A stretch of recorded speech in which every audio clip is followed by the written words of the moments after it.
I'm 78 years old, and I learned too late what really matters in love.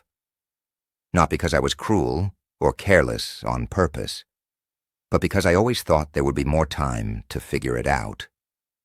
Most days now are quiet. Not peaceful, exactly. Just quiet.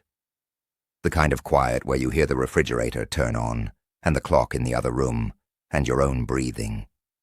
You start to notice how much of your life was filled with noise, and how suddenly it isn't. I'm not telling this because I want anyone to feel sorry for me. I've had a long life. I've seen things. I've done things. Some of them good, some of them not so good. I'm telling it because when you get to this age, you stop worrying about how things sound, and you start caring more about whether they're true. And the truth is, I misunderstood love for most of my life. When I was younger, I thought love was something you proved by working hard, by being reliable, by bringing home a paycheck and keeping the lights on. I thought love was responsibility, and I wasn't wrong about that, not completely, but I thought that was the whole thing. I didn't realize there was something else, something quieter, that needed attention just as much. I met my wife when I was 24. She worked at the front desk of the building where my company had an office. Nothing romantic about it. We just kept seeing each other every morning. She had this habit of straightening the stack of mail before handing it over, even when it was already straight. One day I asked her if she ever took a lunch break. She laughed and said, "Sometimes, if I remember." That was how it started. Nothing dramatic. Just two people sitting on a bench outside with paper bags and bad coffee. We got married 2 years later. A small wedding. Her sister baked the cake. I remember thinking, standing there in that suit, that this was the beginning of everything. And in some ways it was. But in other ways it was the beginning of me getting very busy. I had just gotten a promotion. More responsibility, more hours, more pressure. I told myself it was temporary, just until things settled down. They never really did. She would ask me if I could come home earlier sometimes, not for anything special, just to eat together. I usually said I'd try, and sometimes I did, but more often I didn't. I don't think I ever said no outright. I just kept saying soon, and next week, and after this project. At the time, it didn't feel like neglect. It felt like sacrifice, like I was doing what a good husband was supposed to do. We had 2 kids, a boy and then a girl, 3 years apart. I remember holding them in the hospital and thinking, I have to get this right. And again, I thought getting it right meant providing, being steady, not making mistakes. So I worked. And when I wasn't working, I was tired. There were school plays I missed. Not all of them, but enough. There were dinners where my chair stayed empty and my food got reheated later. I don't say this to make myself sound like a villain. Plenty of people lived like that. It was normal. It was expected. And that's the part that makes it dangerous. When something feels normal, you don't question it. My wife didn't complain much. That's something I think about now.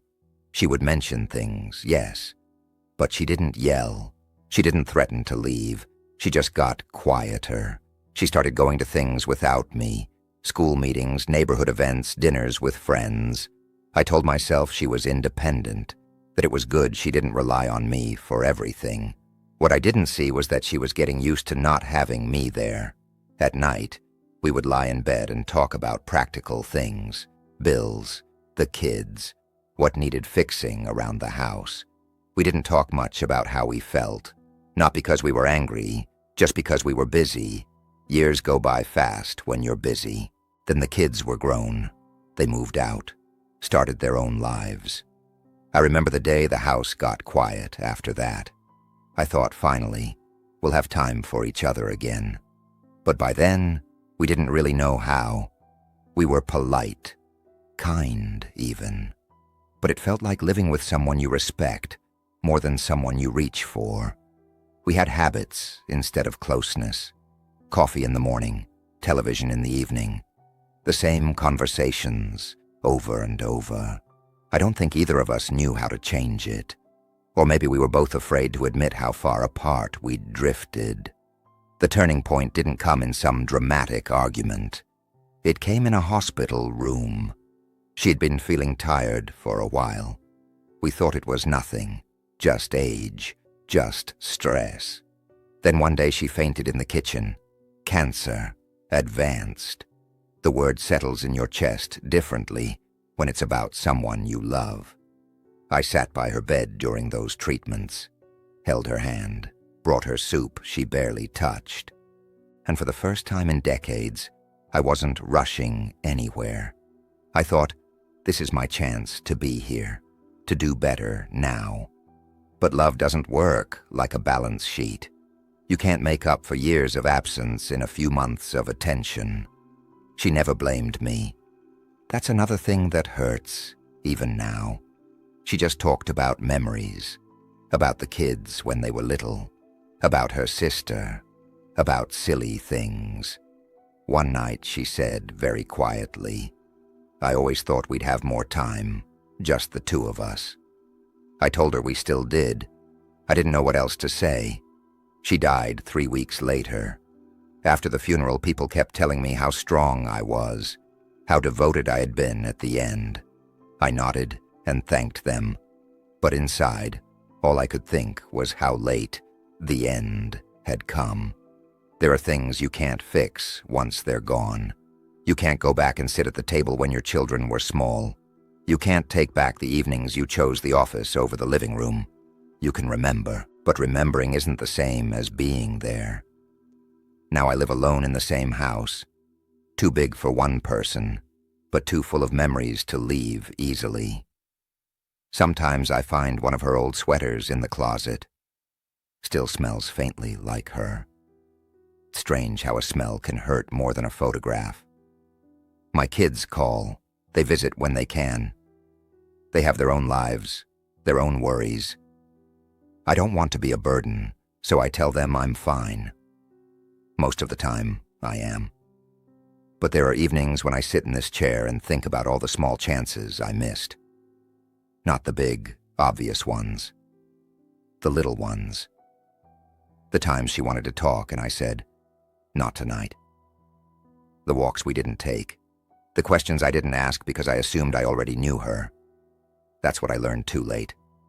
Love isn't just staying, it's paying attention.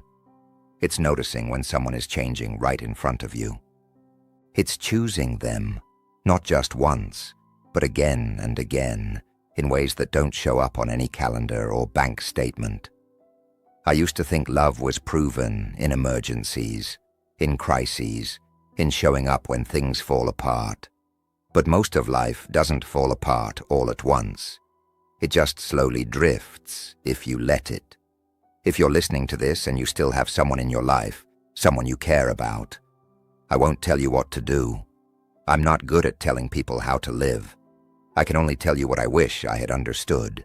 I wish I had understood that being busy is not the same as being important, that providing is not the same as being present, that silence can be comfortable, but it can also be a sign that something is being left unsaid for too long. I wish I had asked her more about her day, even when I was tired. I wish I had taken those walks. I wish I had sat at the table more often instead of eating later, alone, after everyone else was asleep. These aren't grand regrets. They won't make it into any history books, but they're the ones that stay with you at night. People talk about wanting to be remembered, famous, respected, admired. At this age, what I miss isn't recognition. It's connection. It's having someone who knows the small, unimportant things about you. How you take your coffee, what makes you quiet, what makes you laugh when you don't expect it. That kind of knowing doesn't happen by accident. It grows when you're there often enough for it to grow. I still talk to her sometimes, not out loud, usually, just in my head. when something reminds me of her, or when I'm making dinner and I cook too much out of habit. I tell her about the kids, about the weather, about how quiet the house is. I don't ask for forgiveness. I don't think that's the point anymore. I just wish I had loved her in the way she needed while she was here to feel it. There's a strange thing about getting old. You start to see your life as a whole instead of as a series of busy days. Patterns become clearer. So do the gaps. And you realize that what felt like small choices at the time were actually shaping everything. If this story feels close to you, I hope it doesn't make you anxious or guilty. That's not why I'm saying it. I'm saying it because I spent a long time thinking love would wait for me to be less busy, less tired, less distracted. Love doesn't wait. It changes quietly while you're looking somewhere else. I don't have many years left. That's not sadness. It's just reality. What time I do have, I try to spend with my family when they'll let me. I try to listen more than I talk. I try to notice the moments while they're happening, not only after they're gone. It doesn't erase what I missed, but it makes what's left feel more real. If you're still early in your life, or even in the middle of it, and you have someone you care about, maybe just sit with them a little longer tonight. Not to fix anything, just to be there. And if you're closer to my age, and you're carrying your own quiet regrets, you're not alone in that. We all have a few rooms in our past we don't visit very often. Sometimes it helps just to say the truth out loud, even if it's late. If you want to share your own thoughts or your own stories, you can. I read more than I write these days, but I do read. Mostly, I hope you hold on to the people who are still within reach. Not perfectly, just honestly. I'm 78 now. I've learned many things in this life, but the one that still feels heavy is this. Love isn't measured by how long you stay or how much you provide. It's measured by how often you show up when nothing urgent is forcing you to. I didn't understand that until it was too late, and I live with that. That's all I wanted to say.